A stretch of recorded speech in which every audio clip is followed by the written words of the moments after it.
really retire. I think retirement lasted about 3 minutes, and then I was going crazy. So again, welcome to everyone. I appreciate all that you do, and so do the kids.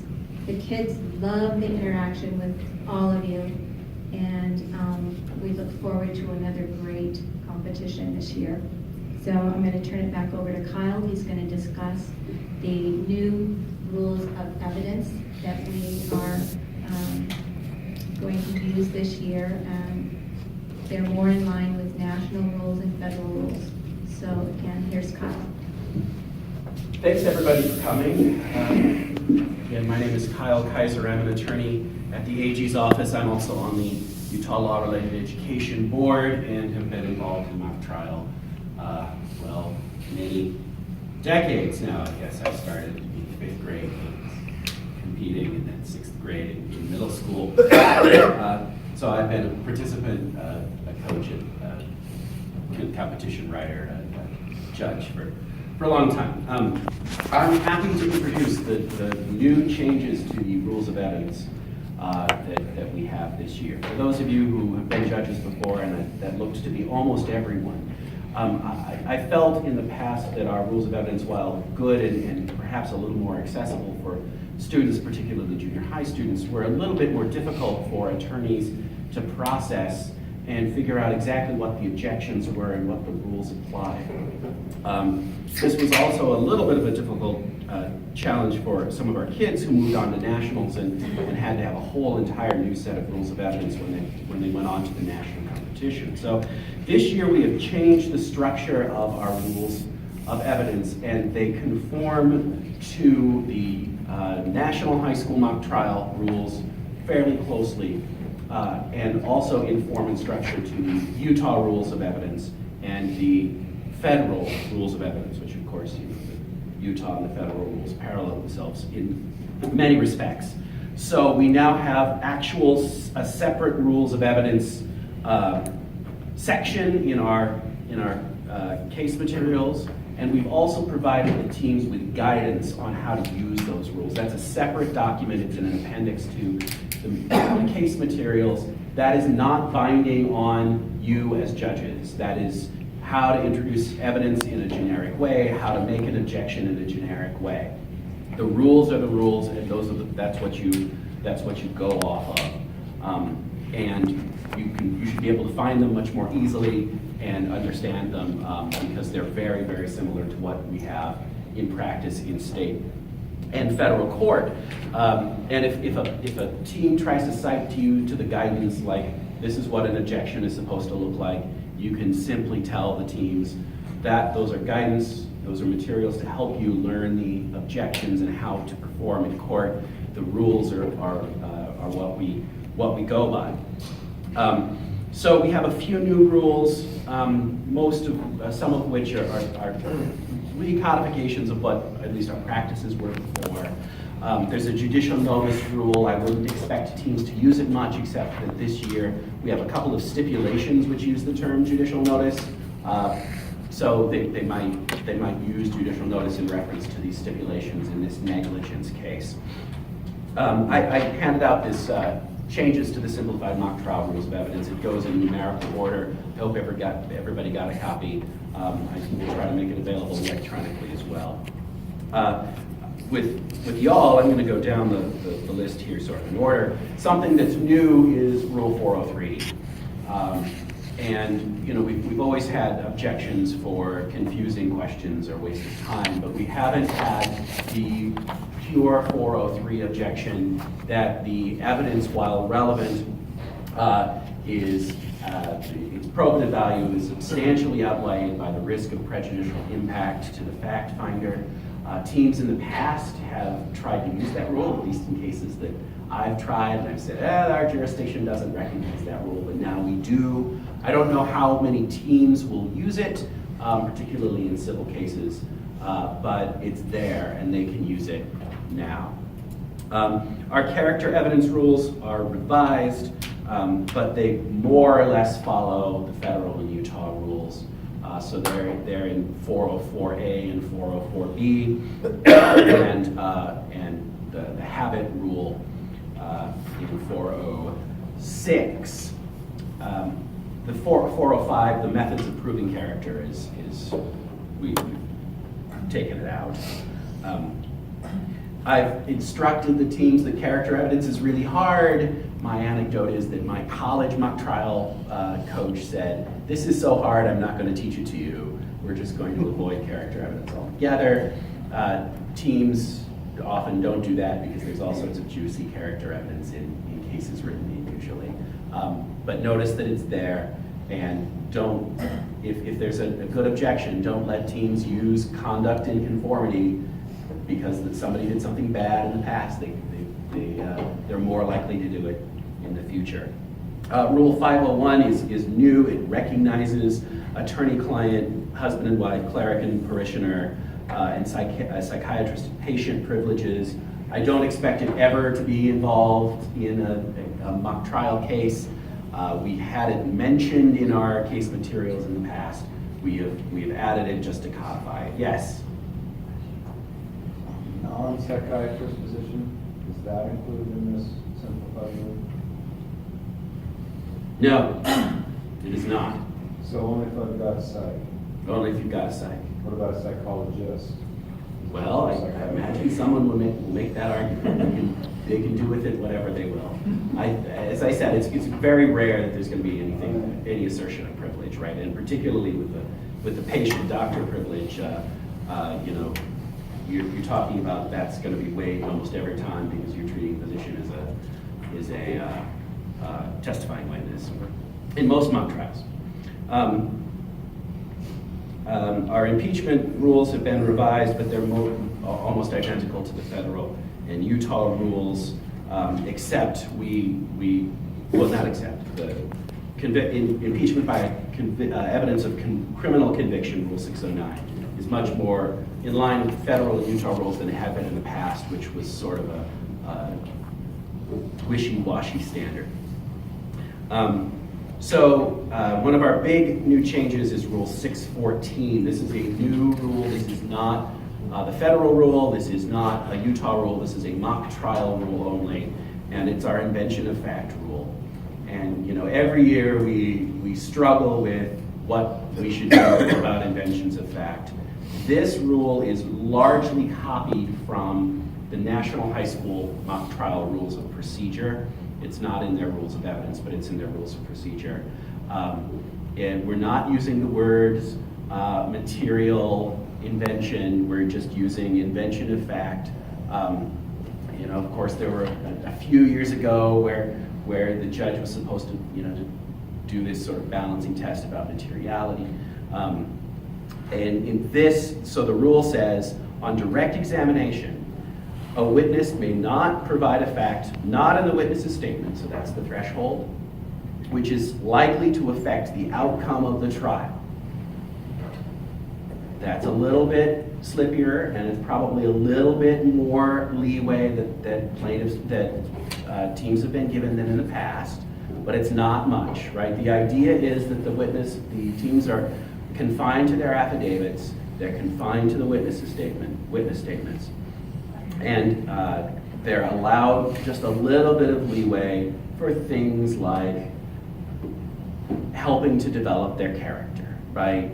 Adding one more fact in the doctor who's got his college and medical school, and you want to say, well, I graduated from Coon Rapids Bayard High School in 1996. That's permissible. On cross-examination, if a witness is asked about information not contained in the witness statement, the answer must be consistent with the statement and may not materially affect the testimony or any substantive issue of the case. So this is the circumstance where a cross-examining attorney, usually not a very good one, is asking a question to which there is no answer in the witness statement. So you graduated from Coon Rapids Bayard High in 1996. How many sports did you play?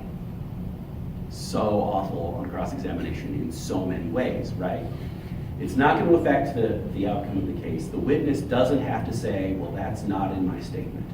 The witness can say 3 or 2 or 0, as long as it doesn't affect the substantive issue of the case. The point here is that a witness is granted a little bit of leeway on cross-examination if they're asked a question that's not directly in their statement. Now, the direct examining attorney can object, right? Your Honor, I object under 614B. The question that's being asked of the witness is not in the witness's statement and may materially affect the witness's testimony. Then we're back to that, we're trying to avoid the idea of, oh, we've got to go to the statement and we've got to look at it and we've got to compare this word and that word. We're trying to give a little bit more flow to the trial and a little bit more leeway to witnesses rather than having them to say, it's not in my statement, it's not in my statement, it's not in my statement. The Rule 614C also mentions that you can still impeach or you can refresh a witness's recollection, which is probably the preferred method of getting to the important facts. So those are still there. Any questions about the invention of fact rule? 614. Yes. Thinking back to my mom probably, one of my favorite things to do was find things that weren't in the statement. Essentially, like if there's a crime scene and the crime investigator doesn't mention that he found any blood, I'd ask them, like, you didn't find any blood at the crime scene, did you? So they wouldn't be allowed to ask a question like that anymore? I would think that if the witness's statement, if it's not in the statement, and the answer would materially affect the outcome, right, then, we're not going to go for reasonable inferences here. Yeah, right. I think that's right. It's not in my statement doesn't necessarily mean no, right? And we're dealing with high school kids and we're dealing with junior high kids. And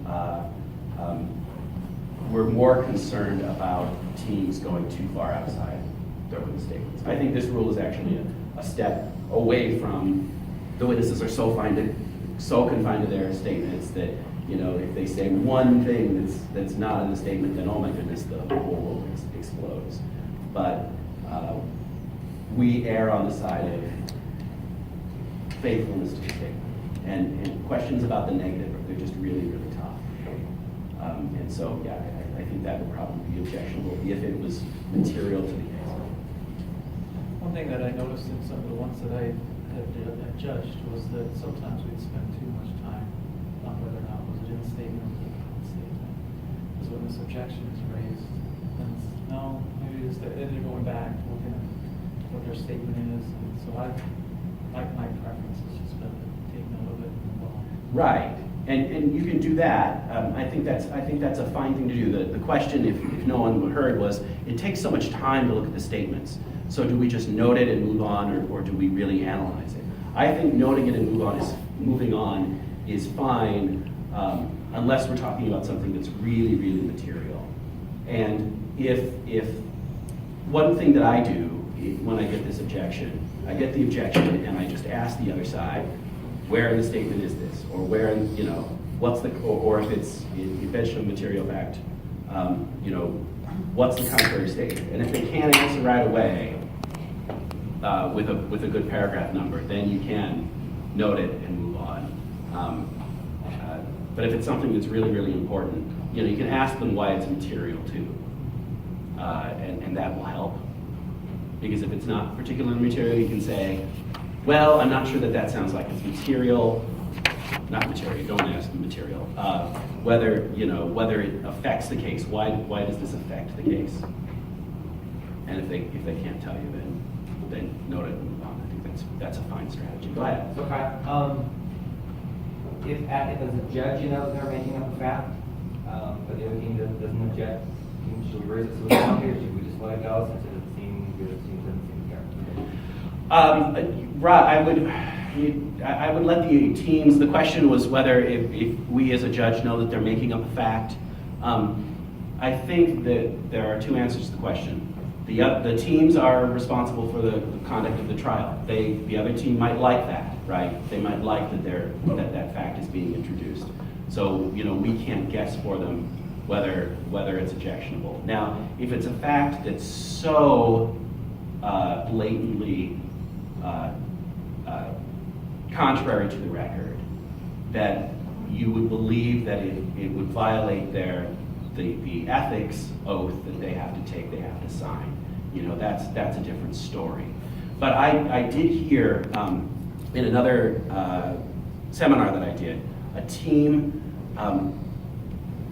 So last year we had this case about a fire, and the criminal defendant, in the witness statement said something like, "It was down to smoldering ashes, and then I went to bed." And one team made the argument that went to bed didn't mean going to his bedroom in his house, it meant lying down at the fire. And a judge, I think sua sponte, said that was an ethical violation, and you should be ashamed of yourselves or something like that. That's to me, that's not appropriate, right? That's a guess. That's a strategy. I think it was probably not it probably crosses the line to an unfair extrapolation. Whoops, I used that word. To an invention of fact. But I would never call that unethical. And to be a judge telling a team that they're unethical is, I think a team has to go pretty far down the line of unethical behavior for you from the bench to say you've engaged in unethical behavior. So I think that's my answer, right? If you catch it, you let it go. If the other team lets it go, unless it's so far out there, right?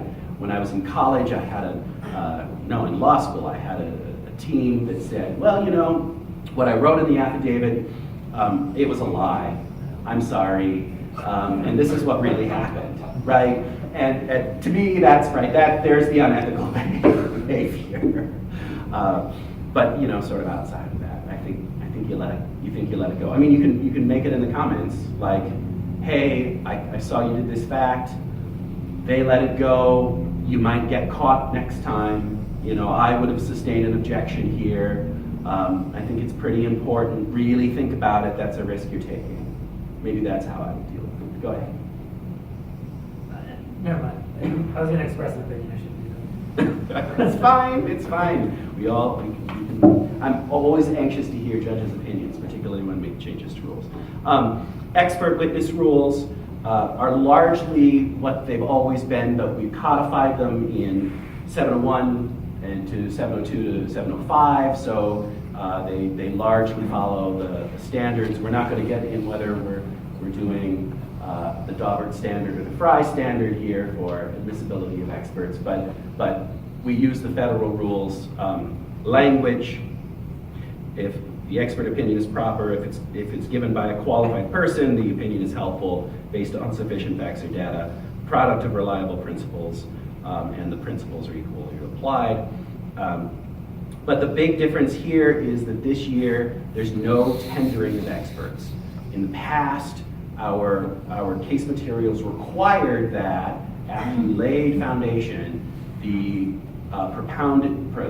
person who was propounding the expert had to say, Your Honor, I ask that the court qualify this expert in the area of bleh, right? And then you thought about whatever that term was, that blank. In my experience, at least, there isn't tendering of experts. Judges don't like it because it sounds like you're vouching for an expert. You just go. So that's the procedure that we're going by this year. You lay foundation for the expert, you ask the underlying facts if you need to, then the attorney should ask, have you formed an opinion as to the cause of the fire? Yes, I have formed the opinion. What is that opinion? And at that time, the opposing party would object and say, I object because this witness doesn't have the qualifications to answer that question, or his methodology is not part of, is not reliable. Yes?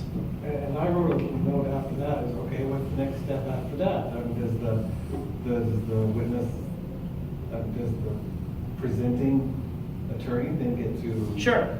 create essentially a voir dire sort of situation? And Well, voir dire isn't allowed. I know that, but essentially you're going to run back through all of the stuff to reestablish or to establish that this person is a reliable witness or is an expert, and so you can still spend a lot of time going back and forth of is he or isn't he? Yeah, you might spend some time, but the attorney propounding the expert would say, Your Honor, as this witness has testified, he's got 35 years in fire experience. He examined the scene and he used the Mackenzie-Baker fire methodology.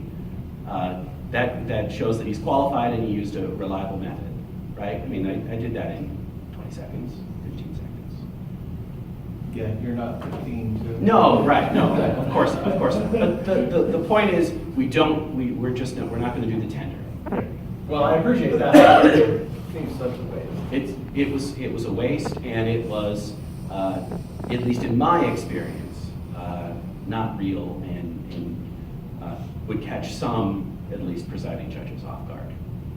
I don't know if you all felt that way or not. Does anybody tender experts in real life? Right? Okay. I do. You do? Yeah. Yeah? I like the jury hearing in the court says this dude's an expert. And the judges allow to have Some don't, they always tell me beforehand. Oh, okay. That's interesting. Yeah, I mean, if I were an attorney and were allowed, I guess I probably would take advantage of it if I could. That's interesting. Anybody else? Anybody else have any tendering experience, one way or the other? Yeah. Interesting. Okay, so hearsay has been significantly revised. For those of you who've judged before, you knew that we had an exception to the hearsay rule for any statements made by a witness who was going to appear at the trial. So if the person was a witness at the trial, then their hearsay was excluded from hearsay. It was a special Utah exception.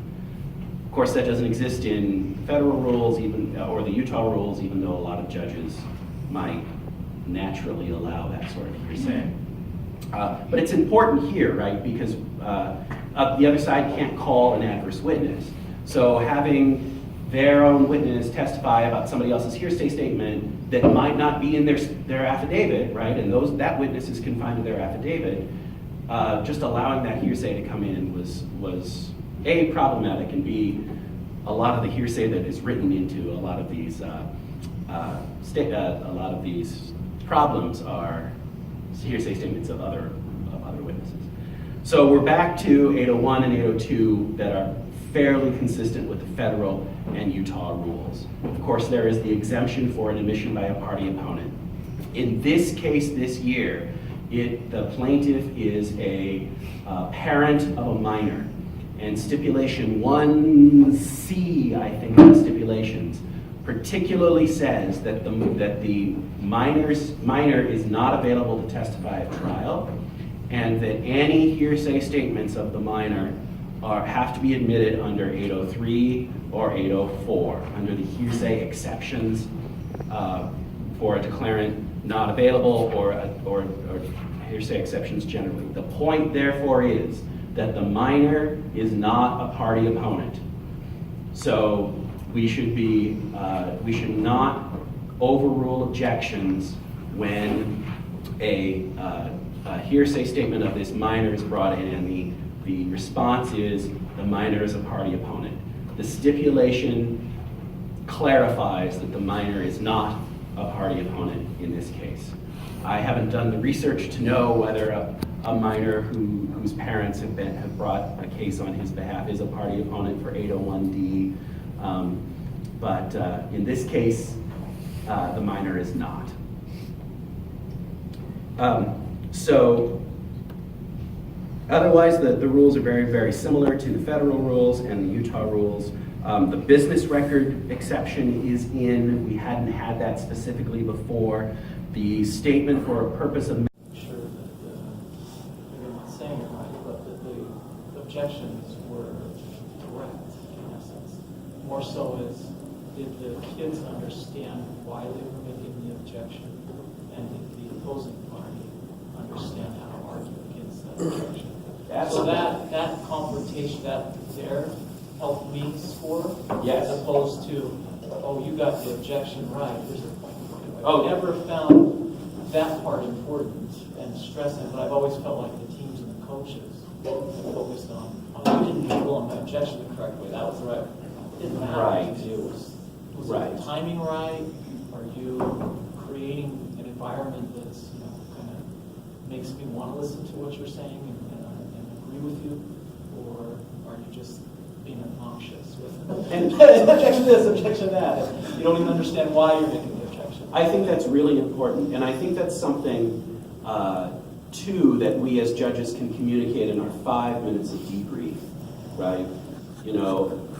I may have made some in rulings that you believe were incorrect, and unfortunately you don't get an appellate court to decide whether I was correct or not.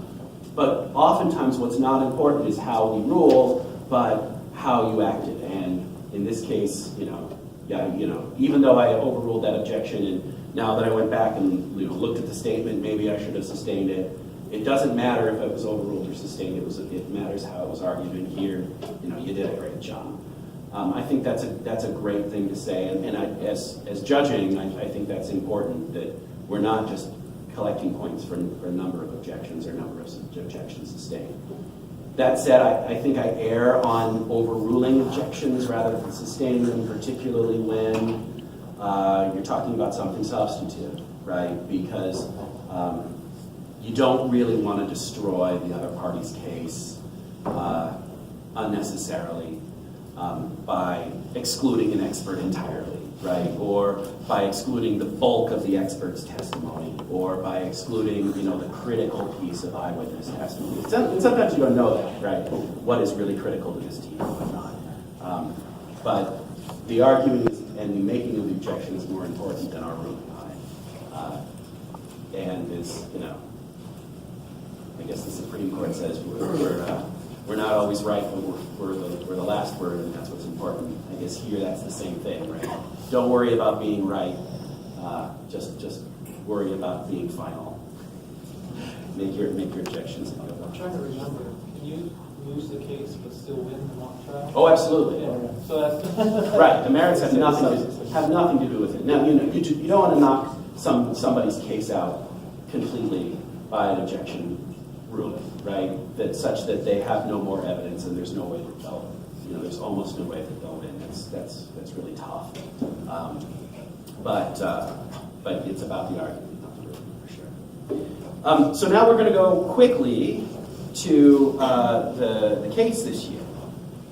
And I think if you all have it, it is a negligence case, as we talked about, brought by the parent of a school child. We talked about a few stipulations, and Judge Chin, once he finishes his very quick dinner, we'll talk more about the case.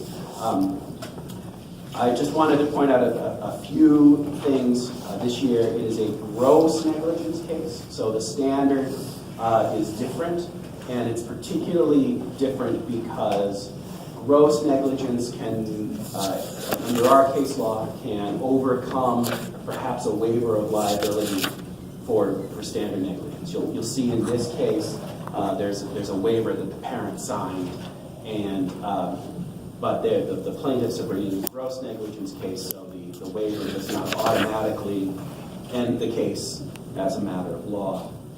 It's also a comparative fault case, and our jurisdiction here in the mock trial is a modified comparative fault jurisdiction. So if the plaintiff is 51% at fault, she's not entitled to recover any damages at all, but you still have the comparative fault.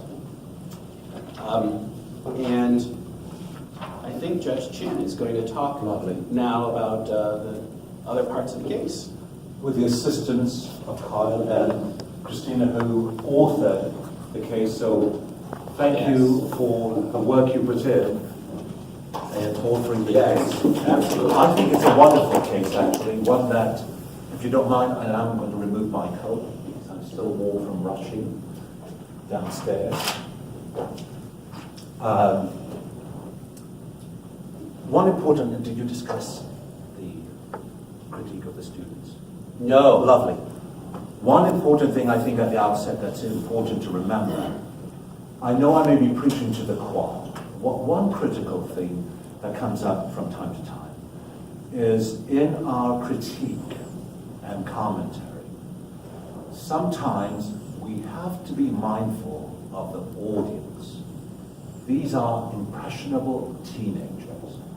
I'm happy to say, as I've said before, some of them are now practicing law, and they've appeared before me as practicing attorneys. And their mock trial experiences played a role in their decision to become members of our profession.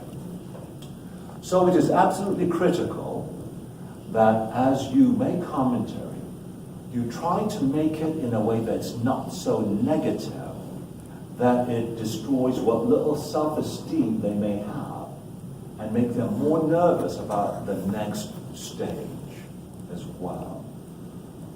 Think carefully as you make your criticisms and make it as harmless as possible if you can. I'm not convinced that there will be any need to be extremely harsh, but to try and encourage them to take a different approach. And I say that because in the past, some judges were known, and it was reported, that they were so hard on the student attorney or certain aspects of what they observed that when the student left, they did not want to participate again because they felt defeated. The purpose is to try and encourage them to develop the sort of confidence, self-esteem that will help them bridge the gap between junior high, high school, college, and a professional career. So I would encourage you to think carefully as you do that. And if you observe any colleagues who are inclined, especially at the end of the trial, to make that sort of level of criticism, discourage them profusely, especially as presiding judges. And if they make a comment, counter it, please, and restore what dignity you can to the individual. Because we are defeating the whole purpose of this wonderful experience if we think it's just to get these students to perform to the level we expect. They are still teenagers. And even though the case is about teenagers, and we understand the nuances and the challenges of teenagers, we want to bolster them. So I give you that, and I hope you'll give that some thought. So, And just to add to that, of course, that doesn't mean that you can't provide critique. Most of my oral comments in the 5 minutes are critiques, right?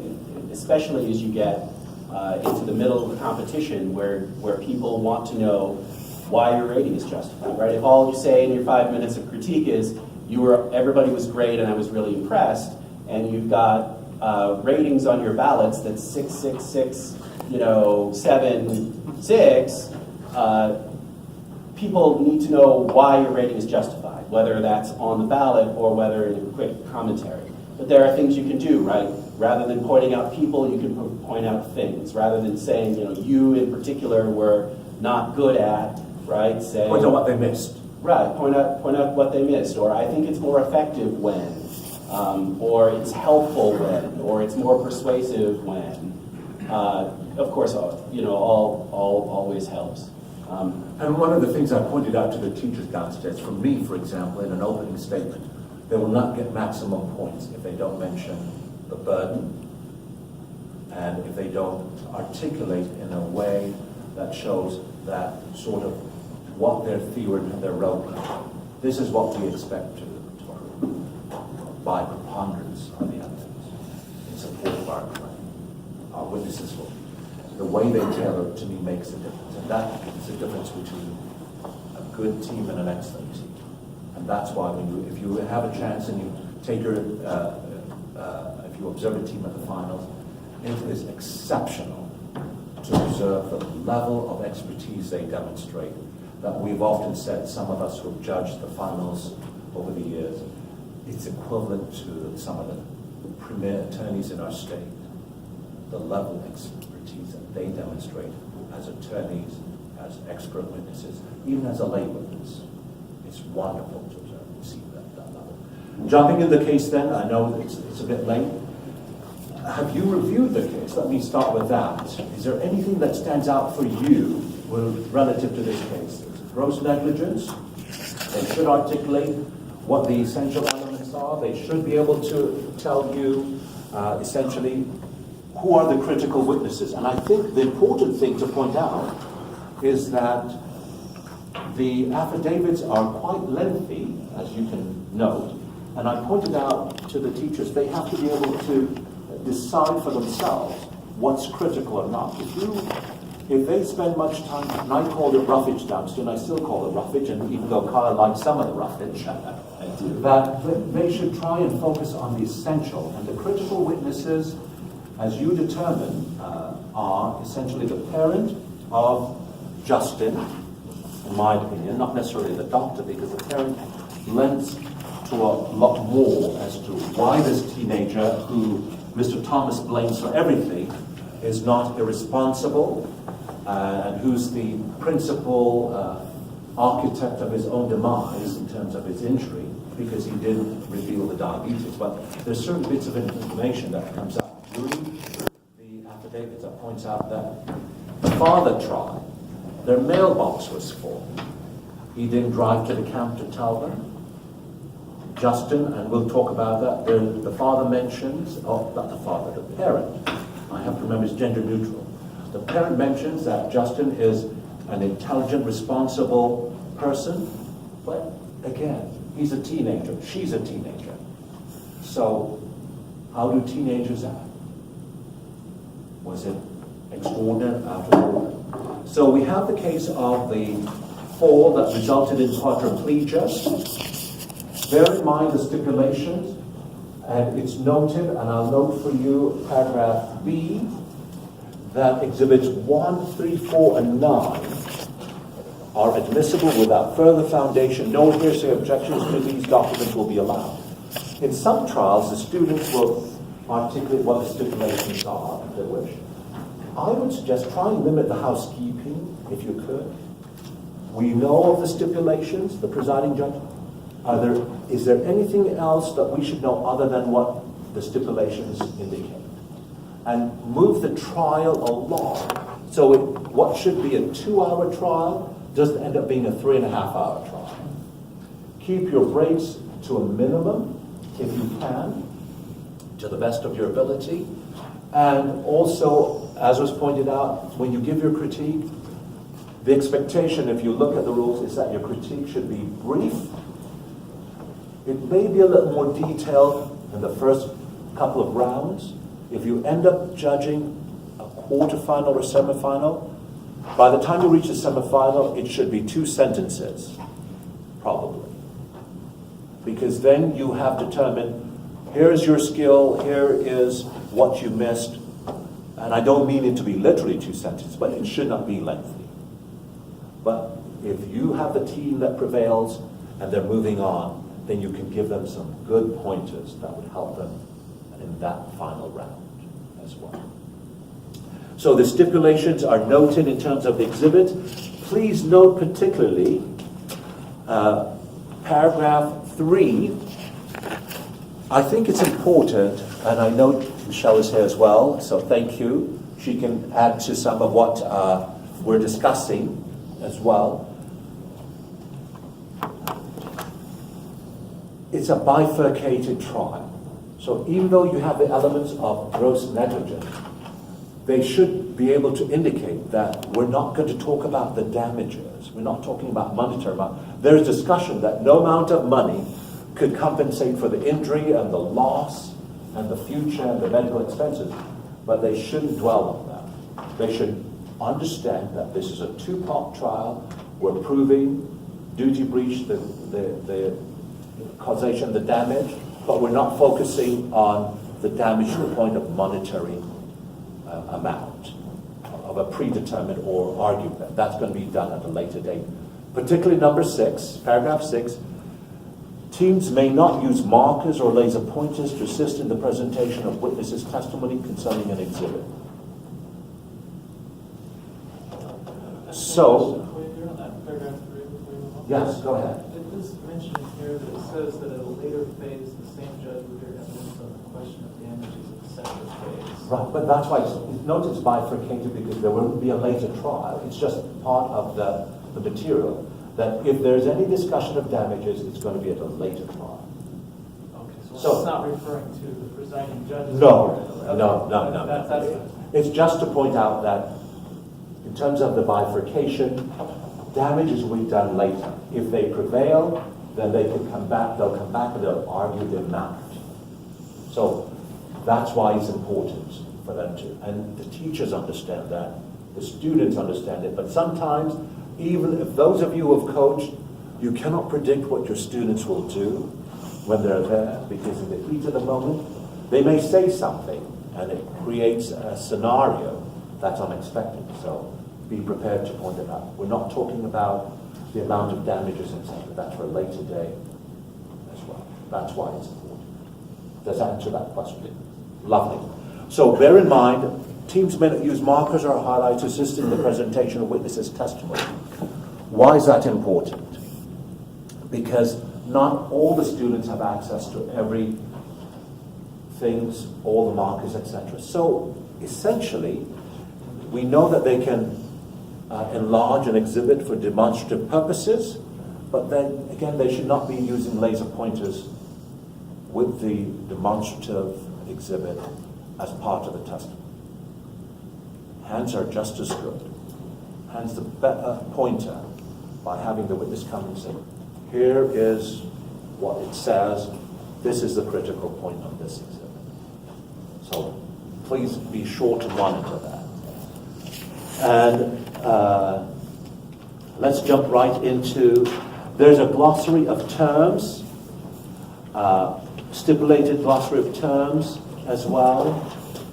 But it's important, as was pointed out, because it's the nature of the case, and I'll jump to this other point, that gross negligence is when the responsible party didn't just act irresponsibly, but grossly irresponsibly, falling far short of the duty of care.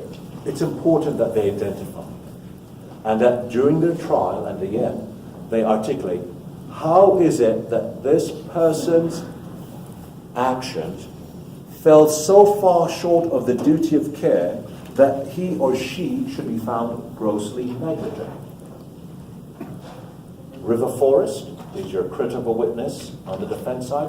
Why? Because he or she is the counselor whose actions, including going alone to an unfamiliar area, not paying attention to the weather at the last minute, knowing as a hiker, an outdoors person, that weather can change in an instant, as well as pointed out in his affidavit, his or her affidavit, I should say, that there wasn't enough food and water. Dakota is the one who mentions that, and it's supported by what is pointed out in River Forest's own affidavit, that he checked for food and water, but some of the student, he or she checked. I apologize. If I use he, it's intended to be gender neutral, so please forgive me for that. So there's certain things we'll get to. So it's important that these reckless disregard for the safety or lives of others, that's part of the gross negligent elements and claim, is addressed. In terms of comparative negligence, they should be able to articulate how that plays into it, because that defense, and Thomas is the one who pointed out that all blame rests with Justin. That Justin, because there was no revelation of the diabetes, type 1 diabetes, was the trigger. But here again, a teenager, even though on page 71, it states that minors and children 14 or older are presumed by law to possess that maturity of discretion which belongs to adults of ordinary prudence. even adults of ordinary prudence don't reveal everything. Even adults of ordinary prudence will act somewhat negligently, slightly recklessly. So do we expect a 16-year-old to be responsible enough to say, oh, I have type 1 diabetes, you need to make sure I have food every so often, I need to check my blood sugar every so often. As you look at the various affidavits, you understand how Justin was impacted by the diagnosis and didn't accept it readily, even though there was a calmness that's identified. So it's important to be able to rebut this presumption.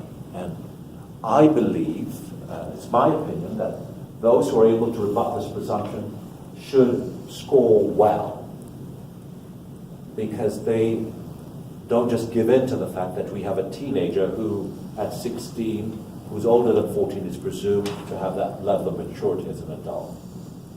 There should be some discussion that even adults at 21, River Forest was 21, and he certainly didn't act responsibly. He or she didn't act responsibly based on what you know. So therefore, are we going to hold a 16-year-old to that standard as well? Did I miss anything on that one, Michelle? I know you reviewed this as well. I didn't mention this downstairs, but the case authority that's cited in applicable case law, sometimes the students in their arguments, closing argument, will argue a case law, case authority. Look at the various cases and decide which one is more relevant, because some are much more relevant than others. My opinion, Lesser v. Wildwood, the 2003 case, is one that they could use, but they only have limited time. So a lot of information is thrown in to the case, including the affidavits, for them to use to their heart's content or to their detriment. They really don't need, in this case, to argue the case authority. They really don't, in my opinion, unless they can craft it in a way that in a 2-second statement, the court just needs to look at Lesser v. Wilder, which supports our position, and probably throw it in. But I think if they go to the elements and the counter arguments in terms of the comparative negligence defense, that they should be able to either prevail or lose on the merits as well. Any questions, concerns on that? So let's go to the affidavits, if you don't mind. I'm going to jump to those because even though you have the complaint, the amended complaint and the answers, and in the answer on page 80, filed by Jordan Roberts, and I believe there's a Jordan Roberts in our bar as well.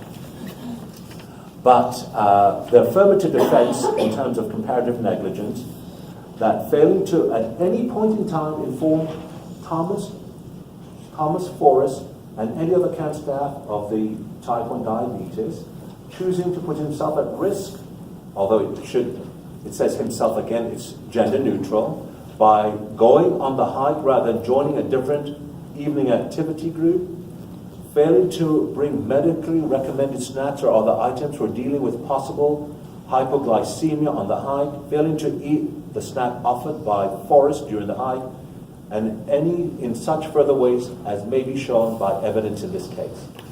It's a teenager we're talking about, 16-year-old.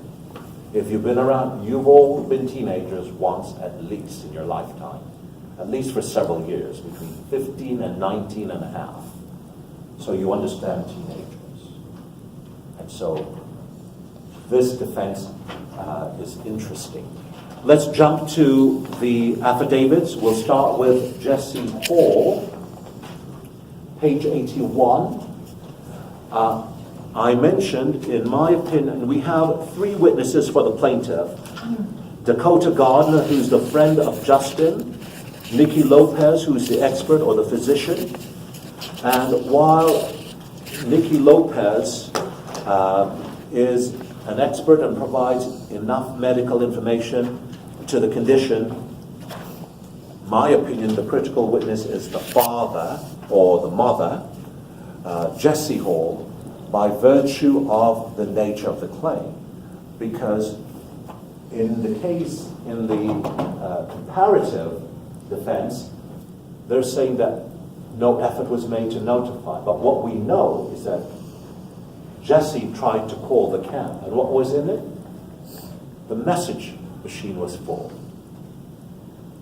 Jessie was hoping that Justin would tell them, but again, we're talking about a teenager, and even though there's a presumption, there are parents, because parents have to accept and assume responsibility in providing essential notification, given the foreseeability that a teenager is not necessarily going to always follow through. So bear that in mind. So it starts off in paragraph 2, and I pointed out to the teachers as well, I'm hopeful that in preparing their students, and this applies to the coaches as well, that you discourage the students from using exact language verbatim, because it makes it too robotic. Personalize it. Make it part of your own essence and personalize it. So for example, in paragraph 2, Justin was almost 16 years old and was very mature and responsible. We agreed that instead of hiring a nanny for him, I would call Justin every evening to chat when I'm away, and he knew he could call or text me at any time if he needed me. So if Justin was so mature and responsible, why would you need to call him every day? You really didn't trust that Justin was mature and responsible. You had to check on Justin regularly. Does that make sense to you? Is that a reasonable view of it? A teenager. So, again, the way this should be framed, I always consider Justin to be a mature, reasonable person, but he's a teenager. So they should not use exact language, in my opinion, because again, it defeats the whole nature of mock trials, to personalize it to be convincing. Do note that the application was submitted in March, and then it was later discovered that he had type 1 diabetes in April.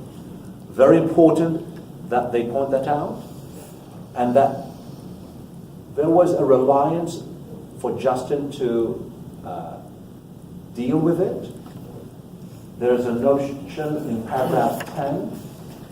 Justin's calmness was reassuring to me. I knew he'd get through this okay, but that reassurance was misplaced because he didn't wear the ID bracelet. He didn't openly reveal it.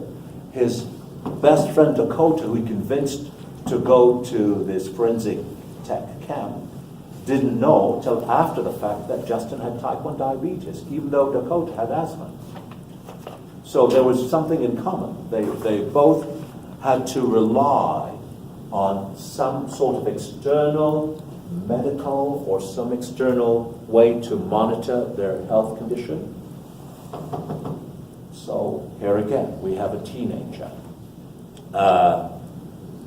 And then in paragraph 14, he realized he had never informed the camp about his Justin's diabetes. And then it says we sent his, which should be his or her. Again, the presumption is gender neutral.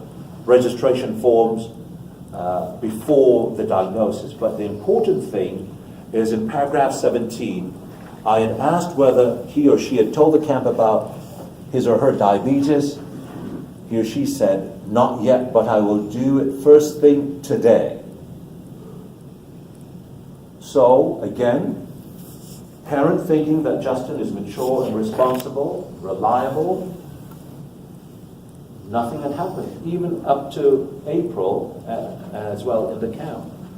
And paragraph 18, critical. After I hung up from talking with Justin, I tried calling the camp phone number myself to tell them, but it went straight to voicemail and the mailbox was full, so I couldn't leave a message.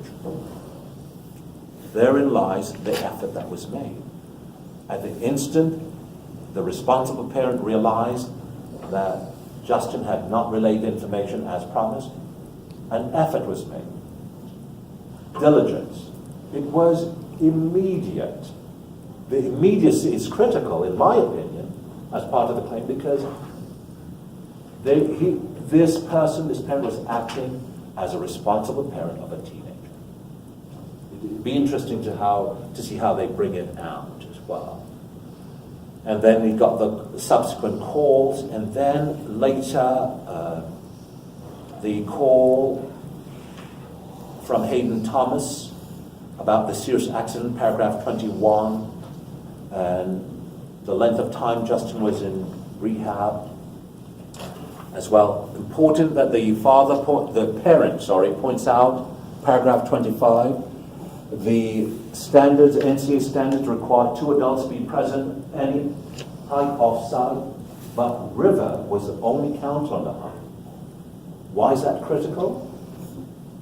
Because of what is the standard. And it's important to know, we'll discuss that, River wasn't familiar with the waterfall area. It was the other counselor who got ill and decided not to come. And then River decided that he or she, from the impact or the effect of the low blood sugar, the diabetes, etc. And finally, as I pointed out downstairs, paragraph 27, and hopefully again they can tailor this in a more personal fashion rather than use it verbatim, which I've seen over the years as well. Money can never make things right, but the camp needs to pay, both to help us with all these bills and to make sure they never put any other student at risk in this way. In reality, the concern is how to pay for the cost for the rest of Justin's life. While there's always the expressed concern about impacting others, you hear that all the time, the principal concern is Justin and how to pay for it. I really don't care about other students. My main concern is Justin, because Justin is the one who's now impacted for life. So they should tailor that in a way without verbatim stating that. I'm almost inclined from time to time to deduct, to not give full points when they verbatim state something, because that means they're memorized, they're not personalized. And memorization is just a recitation without any convincing force. It's not like reading jury instruction, where it has to be precise. They don't have to be so precise in this. So that's just a suggestion for you. Any question, comments about Jesse's affidavit? Lovely. Let's quickly jump to Dakota Garner. This is the 16-year-old friend. There's a lot of background and baggage in here, in my opinion. There are a total of 34 paragraphs. They should be able to pick out what's important. A lot of things in here don't need to be addressed. For example, the camp sessions were amazing. The camp had set up crime scenes on campus with DNA evidence. Mention that in one sentence. It was rad, if that's a term they use anymore. They don't need to go through all that minutia of the detail about the fingerprinting, etc. It's not critical. It's not important. And I guess it depends on the personality of the role player who plays this witness, because we have seen witnesses who have just dived into the role that I said in some of my critique, that the performance was equivalent of an Academy Award type performance, because it was so convincing. We had a case many years ago, the mom with a child who died, and some of the witnesses who played the parent, and it was a mom, they played the role of the mom as a parent. And there were tears, and it wasn't crocodile tears, they were right into it. It was so persuasive that sometimes they really get into this. But Dakota is, in my opinion, a typical teenager, that there's a lot more that's, in my opinion, is more of adult-like type of an affidavit, and necessary because of the nature of the case. Paragraphs 14 to 19, I'm not convinced it contains terribly necessary information. 15, it was a beautiful day. Only 2 girls had towels, while the rest of us said we would air dries, we walk back to the van. Not important. A lot of roughage that is not necessary. So if they waste their time in it, you may want to point out to them for future trials, stick to the important information. What's relevant to this case? And you may want to point that out with the attorneys, that in terms of their preparation, that's what they should do.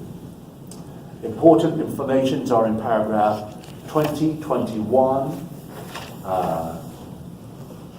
23, 24, 25, 21. It was getting late. We had been walking more than an hour. We hadn't seen a waterfall with a calm pool area.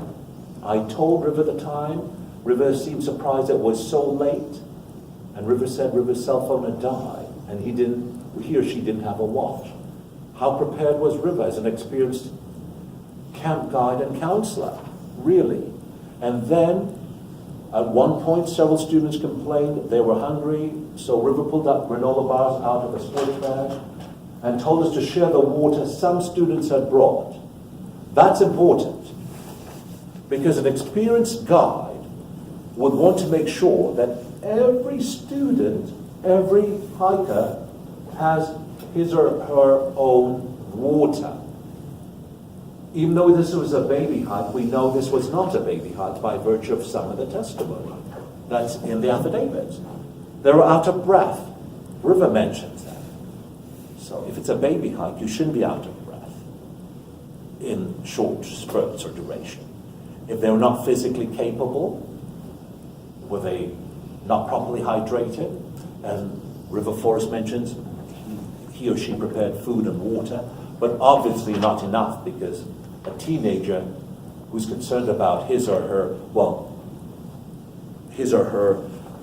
nutrition to a certain extent, at least sustenance and water, would not have fabricated this. And then it notes a few students didn't eat anything, and I did notice whether Justin had anything to eat or not. With the few granola bars River had, at most all Justin could have eaten was half a bar anyway. How would Dakota be aware of this? Did Justin say he or she was not hungry? We don't know. We can't speculate. But suffice it to say, I should say, that there was no concern on Dakota's part that Justin was acting out of the ordinary to suggest that hypoglycemia was setting in, that there was a diabetic concern. And then later, 26, 27, 28, 29, and 30, we have important bits of information. Justin wakes up at 3 a.m., a bit disoriented, confused, and it was raining again. Can't you wait? But Justin was already up and stumbling out of the lean-to. How prepared was the guide that they had to build a lean-to? When you have two of the exhibits to talk about the weather, there should be some focus on that as well. How many of you are coaches? And so, just two. Small group of coaches here tonight. Interesting, thank you. So this is a suggestion as well to the judges to pay attention to that. It's noted that they slipped once when carrying Justin, and River almost dropped his upper body. While River Forest has some experience, is this so critical to the quadriplegia or not? Because if you look at the severity of the injury, it may not matter that they tried, because there was concern about leaving Justin in that spot to wait for assistance could have been far more damaging and more fatal because of the conditions at the time as well. And then 32, a critical point, after the incident is when Dakota was made aware that Justin had diabetes. And this is an important statement, I learned later that Justin had diabetes, and hiking for hours with no food or drink probably lowered, again, his or her blood sugar and made him confused. I had no idea he had diabetes. He never told me. But I'm positive he would have told the camp staff. Teenager as well. So critical, an important witness for certain bits of information, but not the most critical witness, except for the part about the food, the lack of attention to certain detail. That's important because it goes, it contradicts what River Forest says. And then we go to the affidavit of Nikki Lopez. I think that affidavit essentially speaks for itself. I mentioned paragraph 8, that his pulse and blood sugar were low because he was suffering from neurogenic shock as a result of an apparent spinal cord injury. You'll note that's not in the glossary. The participants are not supposed to do any outside research. So if anyone provides a definition for neurogenic shock, question that, because there should be no outside research. They rely on everything that's exclusively within the mock trial case. And I made a note of it, it's not in the glossary, so I'm particularly interested to see who tries to slip that in terms of the expert being over-prepared. So that's important to be attentive to as well. There was not the initial realization about the diabetes in paragraph 9. He was not wearing the medical ID, which would have provided that immediate information. But do teenagers will a teenager wear that type of jewelry to reveal a medical condition? Think about that as well. And then other important aspects of the expert's testimony, paragraph 12,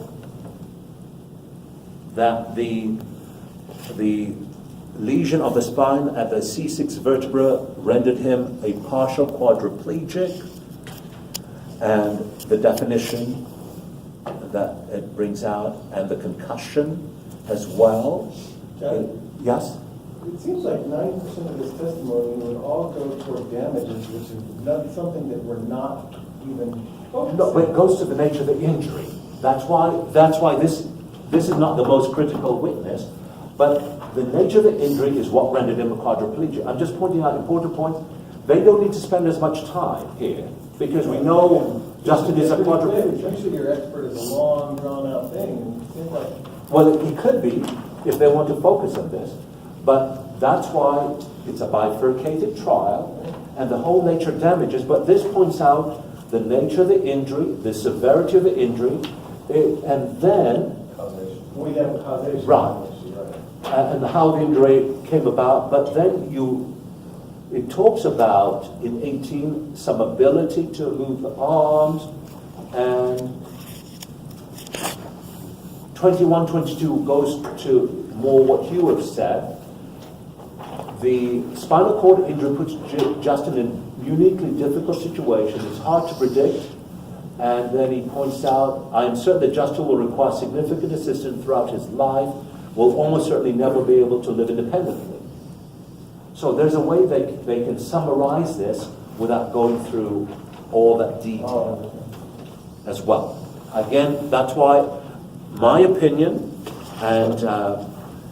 is that the important witness is Jesse, because Jesse is one who essentially lays the essential groundwork for the claim of gross negligence.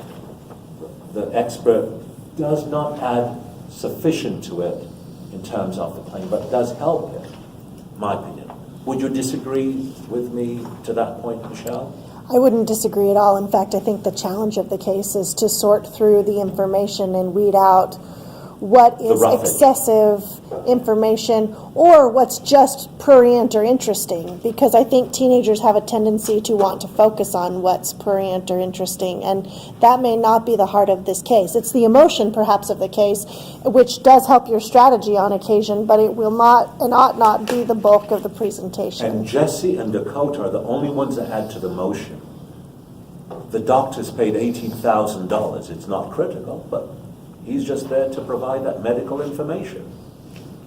And Dakota, as a teenager, is part of the heart of the case because of some of the information that points to the essential elements of gross negligence on the part of River Forest. No food, shortage of food, weather condition, time. Didn't even have a watch. I know most people don't wear watches anymore because what's relied upon? The cell phone. And what happened to the cell phone? It was dead. There you are. Didn't have a charger to go with it. Any questions about the expert? Lovely. Let's then jump to the next set of witnesses. We have Addison Wheeler, River Forest, and then finally Hayden Thomas. Of the three witnesses, my opinion, the most critical is River Forest. That's where the time should be spent because that's the best defense, even though Hayden Thomas seems to suggest that it was Justin's own choices were the main factor leading to his confusion and resulting injury. That must be attacked, certainly in terms of Hayden Thomas's affidavit and testimony. But River Forest as the expert guide, the seasoned guide, the counselor who made certain decisions is the most critical witness here in terms of claim or defense as well. So Wheeler is the physician, and again, this talks about the initial diagnosis of the diabetes, some of the expectation that Justin would wear a bracelet. Justin never wore the bracelet. The discharge was asked to bring the diaries, etc. So this could be a quick witness, in my opinion. Really a quick witness, because there's no dispute that Justin had diabetes. Did Justin act irresponsibly? That's to be determined. But by the time of Justin, paragraph 20 on page 102, he was injured during the accident at the forensic tech camp. So by that time, it was too late. So what information in terms of the diagnosis was in terms of what was expected, in terms of the level of maturity of Justin, is in the first 3 pages in terms of the observation, and up to the time of discharge. I questioned Justin about any problems or issues after his discharge. He reported that all had gone well. Just like the father, Justin seemed calm, no issue, expectation, but again, we have a teenager. So, in my opinion, again, yes, lovely, thank you. I'll cut it to 5 in each of the others, or less, unless anyone has questions. Any questions or concerns or comments about the expert witness, Addison Wheeler? River Forest, as I suggested, is the most important witness, even though there's liability that attaches to forensic tech with Hayden Thomas because of River Forest. What we know about River Forest, 21-year-old, some experience, paragraphs 4 and 5 and 6. Waste of time if they spend all the time talking about the background. In my opinion, unnecessary. Essential parts are paragraphs 8, 9, and 10. The deception, what River Forest did or did not reveal to the director, Hayden Thomas, the commitment that they would be back before around 9, before it got dark, the promise that was made. What was the expectation? To be able to monitor the time. Failure to mention the trip to other counselors. Was that an adult-like, responsible thing to do? Because River wanted this experience just for his or her group only as well. Again, being unfamiliar with the area. And 13, I knew that without Jamie along, I didn't have the required second adult leader helping with our group. But I decided it was okay because one of the campers had just turned 18. It goes back to that presumption that 14-year-old or above has the maturity, the ability to think and act like an adult. We know otherwise. At least I suggest. I know otherwise. I don't know if you do, but having had teenagers and been one myself, I do know how reckless teenagers can be and lacking those cognitive skills. Most students, paragraph 18, most students were grateful for the snack, but a few, including Justin, did not eat or drink anything. If River was observant and they're going this high and noted that students were struggling, Justin was one of them, and was surprised because Justin was so athletic. One of the requirements is to make sure that hydration, nutrition, energy level is up. So if that was a concern, why continue? Important point to explore. Justin seemed to be more tired than others in paragraph 22 and also seemed confused. I tried to offer him a granola bar again, would not take it, nor would he drink any water.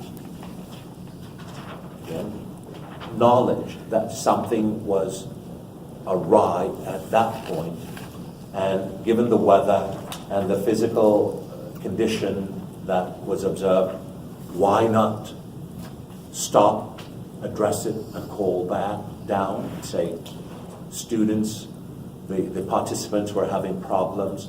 And then moving of Justin is in paragraph 26.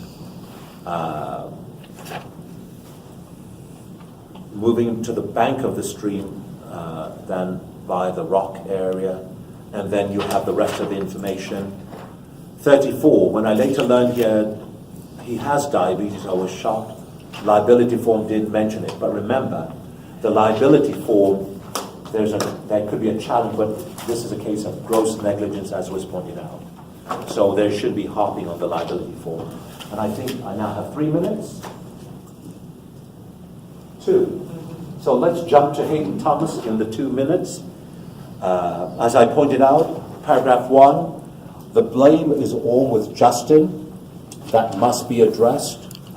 I think other critical points here, and I apologize for this expedited review, but I think paragraph 7, keeping camper instructor ratio low. Paragraph 9, camp nurse, advanced first aid training, at least one mentor with that. Some of the requirements, the confidence or the trust that Thomas had in River Forest was misplaced. That should be addressed. River was always determined to be reliable, so I gave permission for the trip and reminded River to be home, to be back before dark, paragraph 22. And then paragraph 23, 9:15, counselors called to notify that River was not back. And then you have the rest of it. So I'm not convinced that given the nature of the claim that most of the essence of the case rests with Hayden Thomas as much as it rests with River Forest. So here again, as you judge or coach, if you, in the initial rounds, if you find that there's an overemphasis or focus on more of the roughage than the heart of the matter, you may want to encourage them to focus on what's important. very critical that, again, this trial, if you look at it, should be doable within 2 hours. It should never extend to 2.5 or 3 hours, as we have seen for some trials.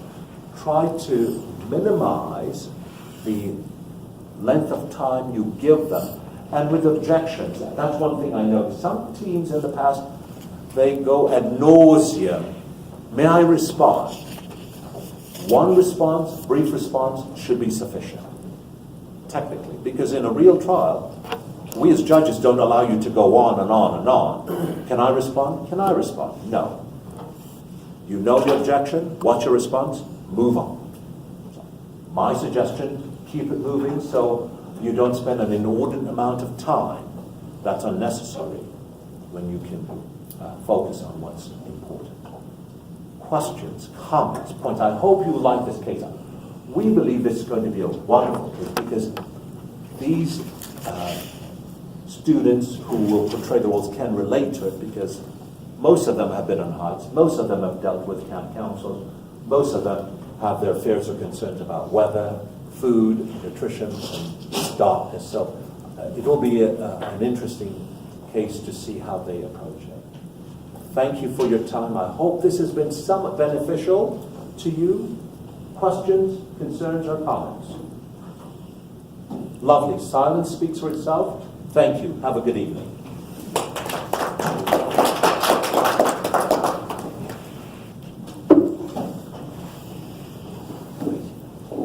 Okay, I'm going to be really brief. Judges, please note the professionalism section and our code of conduct. We do want to stress that the students act professionally as well as all team members, which includes parents and spectators. So please make sure you read those 2 sections at the very beginning. Scoring, please score individually. Each student needs to be individually scored. Don't give all 10. Yes. I was told by one of the coaches that even though comparatively one side wins or not, if in the big picture you scored 8s and 9s as opposed to 9s and 10s to the winning team, that prejudices them vis-a-vis other teams that may have won with higher scores. Is that true? The first thing that we look at is balance. That's what determines whether a student is going, whether a team is going to go on into elimination rounds. It's based on the number of ballots. We don't look at the scores so much until they get to elimination, and then we start power matching. So the fairness of our scoring system is the balance.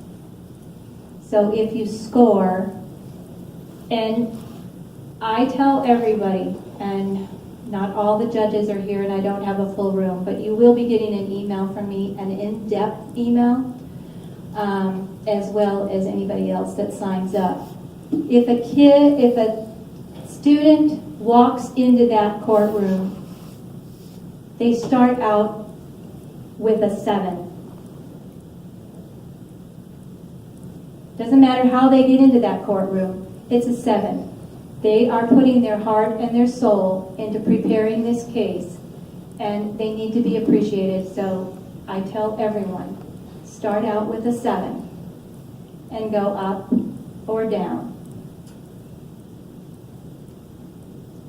5s are like they don't show up, so I don't like 5s. May I pop in here? Sure. There should be no reason to go below a 6 at any point in time, unless the individual is just so out of it that your conscience would be harmed by awarding a 6. Because again, as I said at the outset, we're trying to build the self-esteem of these young men and women.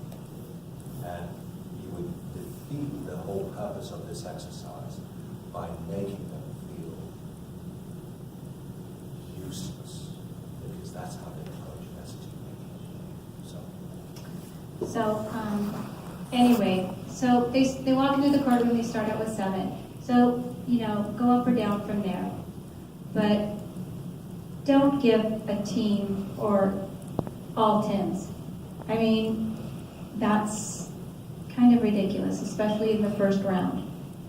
In the second round, you're going to see an improvement. So, go up and down from there. The second thing, like I said, we look at our ballots. So presiding judges that kind of, look at it really closely and make a decision, especially if you have a tie score. So. But the answer to your question is total points are used for power matching in later rounds. That said, it's important that we all be as consistent as possible. I'm a difficult scorer. I don't think I've ever given a 10 in a preliminary round. I mean, for one reason, then a student believes that's the pinnacle and they don't have to work anymore for any subsequent rounds. And I would encourage everyone to, lean that way, right? There are reasons that we don't want to give 5s unless someone is so much that you couldn't in good conscience give them a 6. I think 5 is reserved for someone who willfully violates the rules or displays improper decorum or violation of ethics. So you're looking at 6 through 9. I hope that we can use the rubrics here and we can try to be as consistent as we can. I think Victoria's suggestion that people start at a 7 and a below average score, particularly in a preliminary round, there should be some 6s. There might be some 6s. And then you've got average and above average and highly above average. And so you use the rubrics that we have on page 41 to try to get to where we are. But we do the best to be consistent if we can. Okay, yes. Sorry. No, thank you, Pat.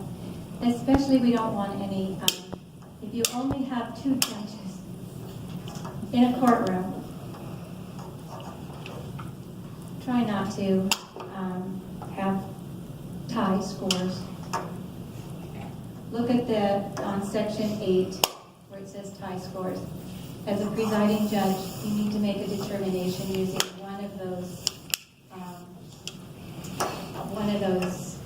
items to boost the team at least 1 point so we don't have tie scores. Everything is by time cards except for when they run out of time. And then they are to stand up with the time and say, time, stop, something. And that is an indication that they need to sit down. The attorney or whoever's doing whatever they're doing. But if the timekeeper says stop, then the speaking should stop.